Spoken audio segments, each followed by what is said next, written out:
Sir ఇంకోటి చిన్న submission sir, Telangana ప్రజలు మీరు టీఎస్పీఎస్సీ విషయంలో మీరు కొట్లాడినట్టుగా కాళేశ్వరం విషయంలో మీరు 1,00,000 కోట్ల అవినీతి జరిగిందని మొట్టమొదటిసారిగా ప్రశ్నించింది మీరు.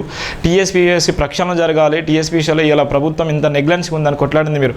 అలాంటి సందర్భంలో ప్రజలందరూ, తెలంగాణ ప్రజలందరూ నిజంగా మిమ్మల్ని గుండెలు పెట్టుకున్నారు.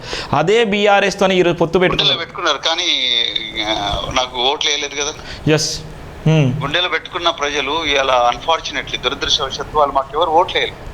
అంటే ఓట్లు వేయలేదంటే చాలా తక్కువ మంది వేశారు శివ గారు. సార్ సో అంటే బహుశా మేము కొంత రాజకీయ వ్యూహాన్ని మార్చాల్సిన అవసరం ఉందేమో అన్నది అనిపించింది. అదేవిధంగా తెలంగాణ ప్రజల్లో చాలా మంది కూడా సార్ మీరు ఒక్కసారిగా మీరు లేలేరు, కొంతమంది బలమైన వ్యక్తితోని బలమైన పార్టీతోని మీరు పొత్తు పెట్టుకొని అయితే మీకు కొంత ఇంకా బలం చేకూరుతుంది. ఇప్పుడిప్పుడే చిగురిస్తున్న వాదం ఇది. సో అందుకొరకు కొంత బలంగా ఉన్న వాళ్ళతోనే పొత్తు పెట్టుకోండి అని చెప్పడం జరిగింది. సో అందుకొరకే మరి మేము ఈ నిర్ణయం తీసుకున్నాం. అంటే ఎమ్మెల్యే ఎలక్షన్లో మీకు ఓట్లు వేయాలి అన్న ఉద్దేశంతోనే ఈరోజు మీరు బీఆర్ఎస్తో పొత్తు పెట్టుకున్నారా?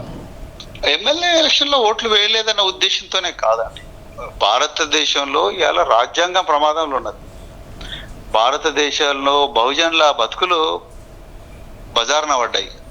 సో అందుకొరకే ఆ రాజ్యాంగాన్ని రక్షించడం కోసం, రాజ్యాంగం ఇచ్చిన హక్కులను రక్షించుకోవడం కోసం, రిజర్వేషన్లను రక్షించుకోవడం కోసం, ప్రైవేటు రంగంలో కూడా రిజర్వేషన్లు తీసుకురావడం కోసం, బహుజనుల ప్రయోజనాల కోసమే ఇవాళ ఒక చారిత్రాత్మకమైన అవకాశాన్ని మేము తీసుకున్నాము. సో ఇది తెలంగాణ ప్రజల్లో చాలా మందిలో ఆకాంక్ష ఉంది. ప్రవీణ్ కుమార్ సార్ చట్టసభల్లో ఉంటే బాగుంటుంటాయి, బీఎస్పీ వాదం కూడా చట్టసభలో వినిపించాలని. కానీ దురదృష్టవశాత్తు ప్రజలు అసెంబ్లీ ఎలక్షన్లో అర్థం చేసుకోలేకపోయాను. మేము ఒక ప్రయోగం చేస్తున్నాం, ఏంటి పార్లమెంట్ ఎలక్షన్లో తప్పకుండా ప్రజలు ఆస్వాదిస్తారని అనుకుంటున్నాము. సో నేను ఎక్కడున్నా ఎప్పుడున్నా బహుజనుల ప్రయోజనాల గురించి నేను మాట్లాడతాను. మీరు ముఖ్యమంత్రి రేవంత్ రెడ్డి గారికి జరగడం లేదు ఈ దేశంలో.